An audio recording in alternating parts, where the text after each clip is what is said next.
Continuing our review of the criticisms directed at the Quran, we come to a set of objections centered on women's rights. Critics of the Quran believe that this book treats women in a discriminatory and demeaning manner, viewing them as inferior in line with patriarchal traditions. The common interpretations of verses regarding women among Muslims, along with certain laws and behaviors prevalent in many Muslim societies, have fueled these criticisms and created ambiguity even for many followers of the Quran. To see whether such criticisms are truly valid and whether these famous interpretations are accurate, or if the critiques are actually directed at the interpretations rather than what the Quran itself says, we must, as previously mentioned, set aside preconceptions and popular notions. We need to study the Quran once more with an impartial eye to see what perspective it actually presents on this subject. If one reads the Quran with this mindset, while considering the environment in which it was revealed, they will better understand the book's outlook. The Quran was revealed in an intensely patriarchal society, where women were viewed as commodities or property. In such an environment, the Quran introduced recommendations regarding the rights, dignity, and fair treatment of women that are rarely found in other sacred or historical texts from ancient times. In this regard, the book is truly unique. The Quran repeatedly emphasizes the equality of men and women. To verify this claim, one only needs to look closely at the relevant verses to see how the equal status and value of women are reiterated. Although Arabic grammar allows the masculine form to include the feminine, the Quran specifically to challenge the prevailing culture and break social structures frequently declares that a person's value is not based on being a man, a woman, or belonging to a specific tribe. Instead, value depends on one's morality and piety, taqwa, with no difference between men and women in this regard. The Quran emphasizes that whoever does good deeds, whether male or female, will attain a pure life, hayat tayyiba, and divine reward. It stresses that the good deeds of neither man nor woman will be wasted, and that human distinctions are relative and reciprocal. Some people have certain advantages over others, regardless of whether they are male or female.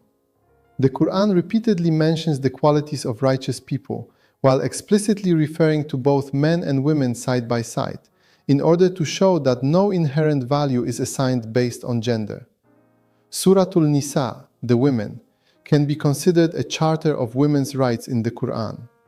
An entire chapter is named after women, and from its very first verse, it emphasizes the equal value of men and women. In the subsequent verses, men are repeatedly warned. Why do you ignore the rights of women? Why do you usurp their property? Why do you not consort with them in a kind and just manner? Overall, it defends women who were trapped under the oppression of those seeking superiority in a patriarchal society. The first verse of this surah clarifies that human nature is a single reality shared by both men and women, and that they are no different in their humanity. Based on this, later verses insist that men must respect the rights of women in matters of polygamy, marriage, divorce, inheritance, and the like. In this surah, the prevailing culture of the time is frequently questioned, and justice and ethical, kind treatment of women are emphasized. Nevertheless, many criticisms regarding the humiliation of women are based on certain verses within this very surah. It is helpful to examine these individually to see if the interpretations are correct.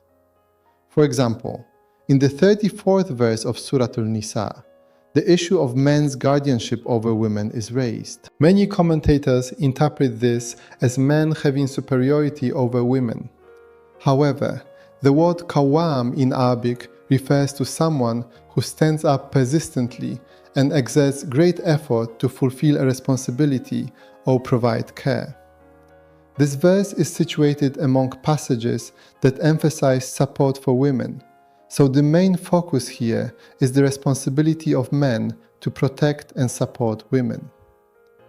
The reason for this ruling is explicitly not stated as male superiority, but rather due to the different strengths men and women have relative to one another, meaning that the specific characteristics of each gender lead to different responsibilities.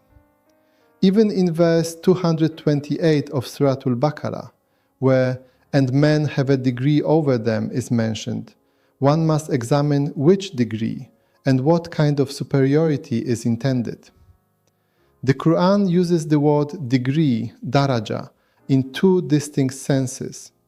In some verses, it refers to spiritual ranks and genuine moral values, degrees that truly reflect higher worth and real excellence. But in other verses, degrees refer to material capacities, physical attributes, or financial means. From the Quran's standpoint, having greater physical strength or more wealth does not constitute true superiority or greater value.